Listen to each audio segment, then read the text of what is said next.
Selamat malam para pendengar setia di seluruh Indonesia di Dongeng Aki Rukman. Selamat mendengarkan dan tetap merdeka. Assalamualaikum warahmatullahi wabarakatuh. Bismillahirrahmanirrahim. Innal hamdalillah usolli wa usollimu ala rasulillah wa ala alihi wa sahbihi wa mawalah. Bismillahirrahmanirrahim. Innallaha tuhibul jamal amawa. Bapak, Ibu, dan kawan-kawan sekalian, serta anak cucu Aki dimanapun menyimak dongeng ini,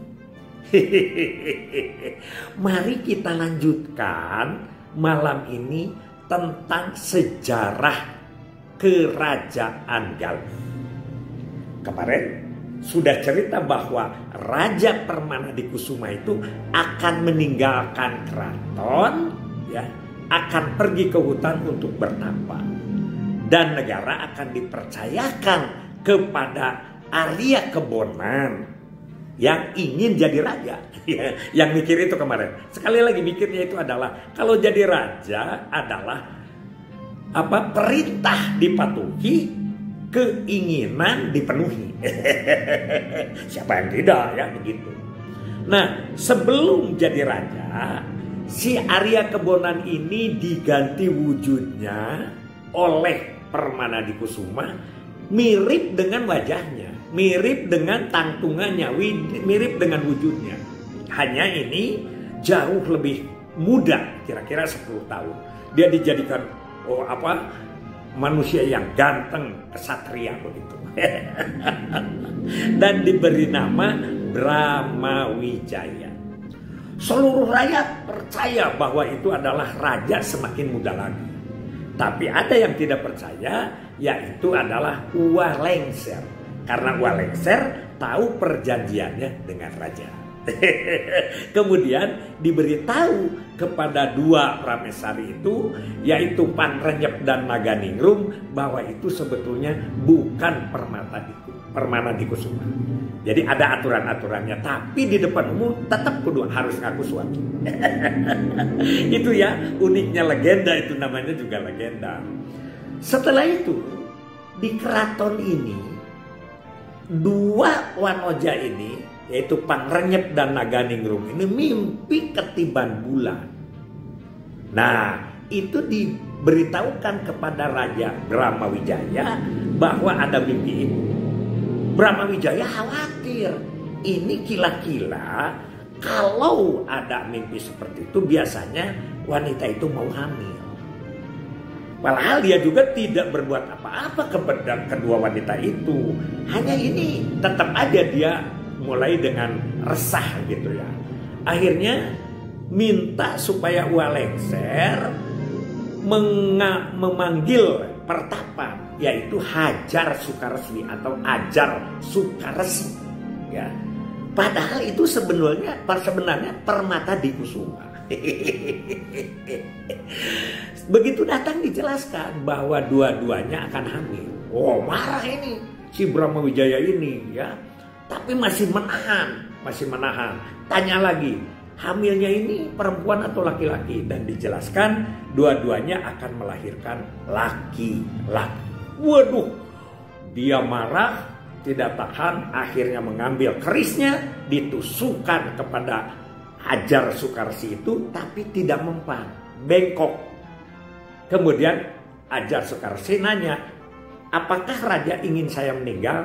Lalu dia terlentang, berbaring di bawah, menjatuhkan diri dan ditendang oleh Brahmawijaya. Kemudian sampai ke hutan, dia menjadi naga, namanya Nagawiru.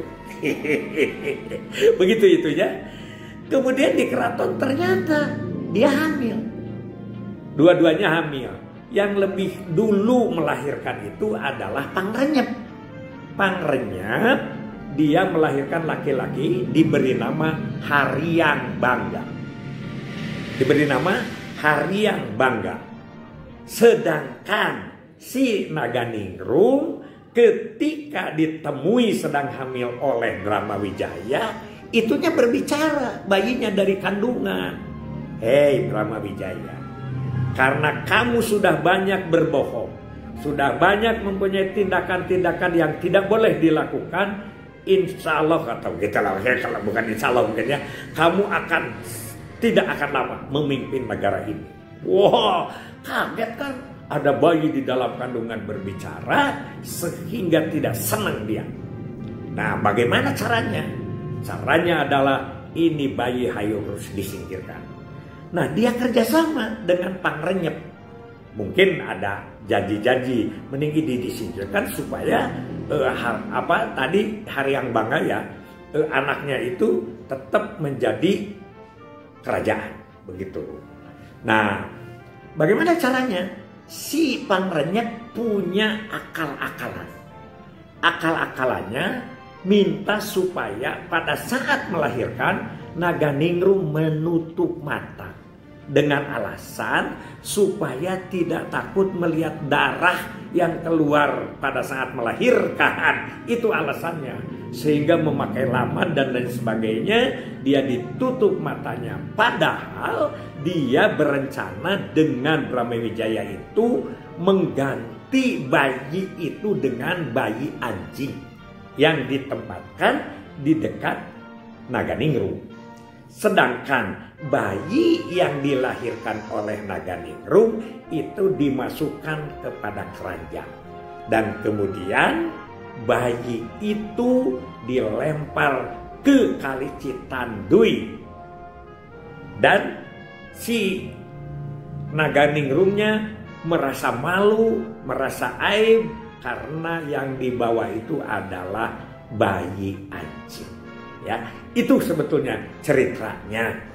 Nah, kawan-kawan sekalian, kita ambil hikmahnya di sini bahwa pertukaran bayi yang sekarang mereda dan baru-baru ini kan terjadi itu di mana, di Sumatera Utara atau di mana?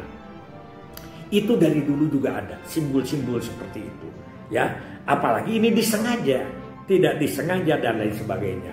Dan pembuangan bayi dan lain sebagainya itu juga. Kalau ini pembuangan bayi karena negara atau raja tidak senang bahwa ini akan menjadi malapetaka di masa yang akan datang. Itu kira-kira itu yang hamilnya sekitar itu.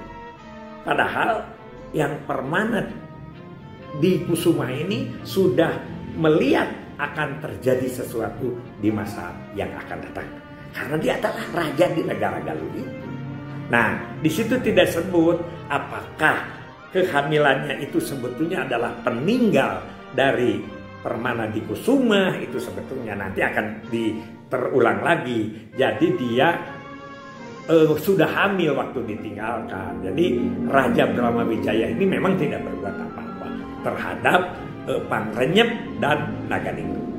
Saya kira itu dulu Aki, bahwa di dalam yang kedua ini adalah ada bayi yang diurus, yaitu anaknya Pangrenyep, dan ada bayi yang dilempar, yaitu anaknya Naganingrum, dan itu diantarkan oleh si Ualengser, dan tahu sejarahnya Ualengser bagaimana sampai dia dilempar ke Kali Citandui.